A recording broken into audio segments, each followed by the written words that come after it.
Hi everyone, কেমন আছো তোমরা সবাই? আশা করি সবাই খুব ভালো আছো। আজ চলে এসেছি আবার একটা নতুন ব্লগে। আজ আমি রেডি হয়ে নিয়েছি, একটা জায়গায় যাব। কোথায় যাব বলো তো? আমার দিদি বাড়িতে। বিয়ের পর থেকে অনেকবার যাওয়ার প্ল্যান করা সত্ত্বেও যাওয়া হয়ে ওঠেনি। বিয়ের 1 বছর পর শেষমেশ টাইম করে আজ যাচ্ছি দিদি বাড়ি। আমার দিদি বাড়ি যাদবপুরে, নিউ টাউন থেকে প্রায় 1 ঘন্টার রাস্তা বলতে পারো। তো এখন বাজে 6টা, এখনো সন্ধে হয়নি। এখন আমরা বেরিয়ে পড়েছি। আর এখানে একটা চকলেট নিয়ে নিয়েছি দিদির ছেলের জন্য, মানে তাতানের জন্য। তাতানের জন্মদিনের ভিডিও আমি তোমাদের সাথে শেয়ার করেছিলাম, মনে আছে? আজ সানডে, আজ ছুটি। সে কারণে ভাবলাম দিদি জামাইবাবু দুজনেরই ছুটি আছে, তাই আজকে গিয়ে ওদের সাথে একটু দেখা করে আসি। যেতে যেতে সন্ধে হয়ে যাবে।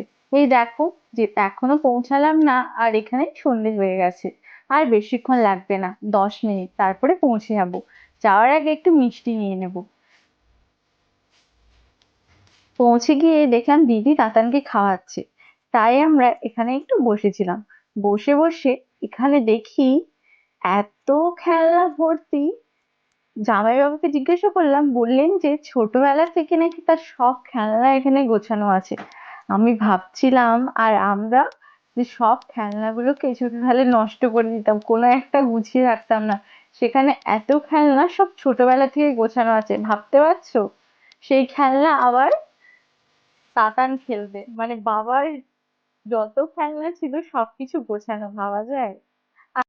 আচ্ছা, তোমরা কে কে এরকম ভাবে সবকিছু গুছিয়ে রাখো, আমাকে কিন্তু কমেন্টে জানিও।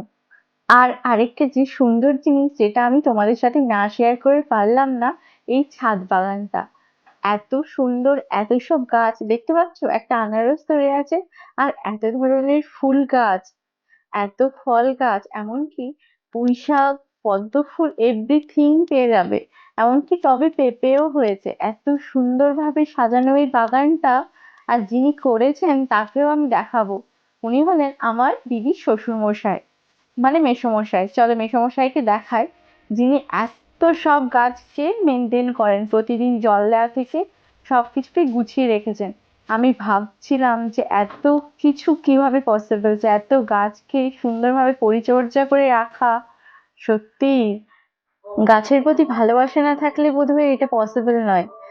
এই গাছগুলো তোমাদের দেখানোর একটাই কারণ, এর থেকে প্রমাণিত হয় তোমার যদি ইচ্ছে থাকে তাহলে সবকিছুই পসিবল।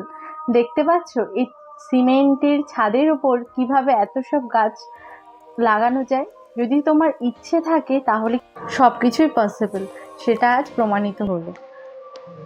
আমি গাছগুলো দেখে ভাবছিলাম, যেসব গাছগুলো হয়তো গ্রামেও এখন পাওয়া যায় না, এই যে বেল ফুলের গাছ, সেই গাছগুলো হয়তো এখানে সব তুমি পেয়ে যাবে। তারপর কাকুর কাছে শুনলাম যে এই ছাদেই নাকি তিনি বাঁধাকপি, ফুলকপি সবকিছু চাষ করেন। আর এখনো দেখলাম যে পুঁইশাক পর্যন্ত লাগানো আছে। আর এত সব গাছের নাম আমি তো অর্ধেক জানিই না। ওনাকে জিজ্ঞাসা করছিলাম, উনি বলে দিচ্ছিলেন যে কিভাবে করতে হয়। আবার গাছ মেনটেন করার অনেক ব্যাপার আছে, কত কিছুই না জানলাম। আর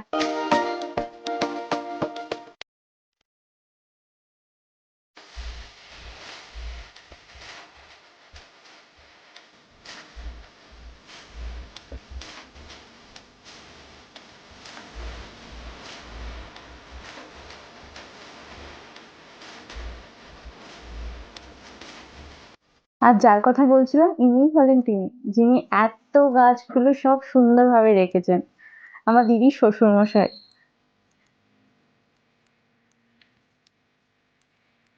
সিঁড়ি দিয়ে নামতে নামতে হঠাৎ চোখ পড়লো এই কুকুরটার উপর।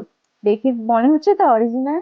পরে জিজ্ঞাসা করে জানতে পারলাম এটাও বানানো। আর দেখে তুমি বুঝতেই পারবে না অরিজিনাল না নকল, আমি তো ভেবেছিলাম অরিজিনাল। আর এখানে দেখতে পাচ্ছ এত সব মূর্তি, সবই উনি হাতেই বানিয়েছেন, বাড়িতেই বানানো। জাস্ট দেখে তো আমি অবাক, যে মানুষ কত ট্যালেন্টেড হতে পারে। আর ওপরে যে পেন্টিংটা দেখতে পাচ্ছ, এটাও হাতেই বানানো, দেখে পুরো অরিজিনাল মনে হচ্ছে। আর নিচে দেখতে পাচ্ছ এই যে ফ্রকটা আছে, এইগুলোও নাকি উনি বানিয়েছেন। আচ্ছা, তোমরা কে কে এত ট্যালেন্টেড বলো তো, যে এত কিছু করতে পারো? আমি তো পড়াশুনো আর ডিউটি আর খাওয়া দাওয়া আর ঘুমানো ছাড়া তেমন কিছু পারি না। এখন আমরা একটু নিচে চলে এসেছি, সবাই মিলে একটু গল্প করবো, তারপরে ডিনার কমপ্লিট করব। তাই চলো একটু বসে সবাই মিলে কথা বলে নিই, অনেকদিন পরে দেখা হয়েছে। গল্প করতে করতে অনেক রাত হয়ে গেল, প্রায় 9টা 10টা বেজে গেছে। এরপরে আমাদের বেরোতে হবে, তাই এখন দিদি খাবারগুলোকে একটু গরম করে নিচ্ছে। আমরা ডিনার কমপ্লিট করে বেরিয়ে যাব, কারণ নিউ টাউনে ফিরতে হবে অনেকটা দূরে। তার উপর সকালবেলা ডিউটি, ওনারা অনেক জোর করছিলেন থেকে যাওয়া। এখানে কাকিমা আমাদেরকে ডিনার সার্ভ করছিলেন। আর দেখো কত কিছু রান্না করেছিল সবাই।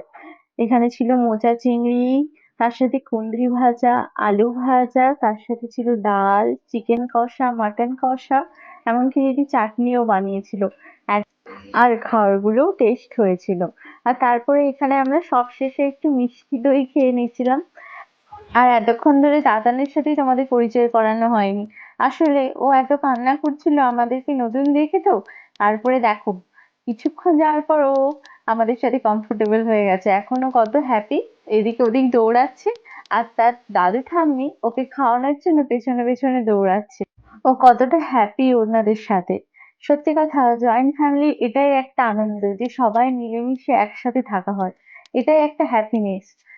তারপরে আমরা একটু কথাবার্তা বলেই বেরিয়ে পড়লাম, কারণ অনেকটা রাত হয়ে গেছে, প্রায় 12টা বেজে গেছে, এরপরে না হলে ফিরতে পারবো না।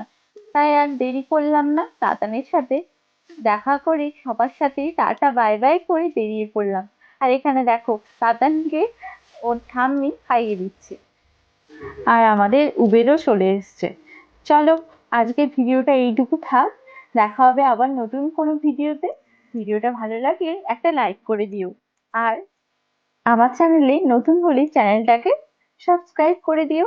দেখা হচ্ছে তোমাদের সাথে পরের নতুন কোনো ভিডিওতে। আর যাওয়ার আগে রাতের কলকাতাকে দেখে নাও, এখন কত ফাঁকা রাস্তাঘাট। আর অফিস টাইমে এই রাস্তাগুলোতে হাঁটার জায়গা থাকে না, এত লম্বা একটা লাইন পড়ে যায় গাড়ির। আর এই দেখো রাতের আইটিসি রয়েলটা কত সুন্দর লাগছে, তাই না? একদিন যাওয়ার ইচ্ছে আছে, গেলে জানি না কবে সেটা পূর্ণ হবে।